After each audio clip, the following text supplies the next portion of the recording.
Do you personally see demons? A lot of times on people, I will see a crow on their left shoulder. The kinds of stories that we do are unique in that people are sharing with us things that they might not be sharing with their own family members or friends, deeply personal things. He told me to go into a room and two men came in and raped me. I think the reason why so many people have trusted us to do so is because they've seen over the course of the past few seasons that we will not exploit them, we will not sensationalize their stories, and so they've trusted us enough to just open themselves up to us. You are very emotionally invested, it seems, in the topics. Yeah. And tell me sort of how you think about that as a sort of formulation of the show. I never go into the shows thinking I'm going to become emotional. I mean, I happen to be a fairly emotional person, but... What was the moment that really struck you as? I met a 17-year-old girl named Ashley who was sexually trafficked as an 11, 12-year-old child. I can't just not talk. I can't just let it go. And this horrific story that this girl was telling me that happened when she was a child was so traumatizing that I lost it completely. Like, it wasn't even just like tears rolling down my eyes. It was this full emotional cry.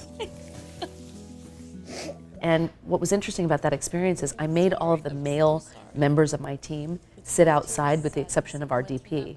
And as little Ashley is telling this story, I hear from outside the room all the men going,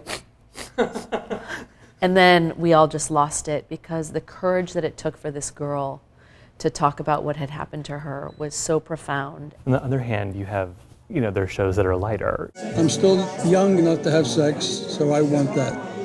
That has to be one of the things that I have to have. Every day of the week? Every day of the week. We don't always want to tell stories that are so hard-hitting and so challenging. Our show about seniors, Secret Lives of Seniors, there are some seniors who are living life to the fullest and others who, as a result of a stroke have become completely disabled. Right. Come on, Daddy, let's do your pills right now, okay? Did your dad participate willingly? Easily?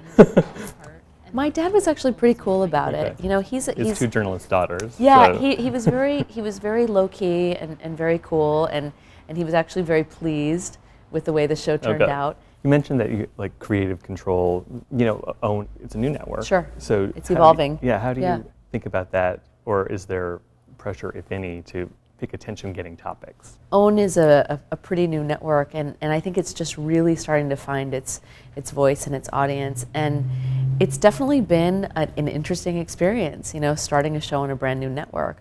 But it has been so supportive, and I really, truly believe that I wouldn't be able to do this show on any other network.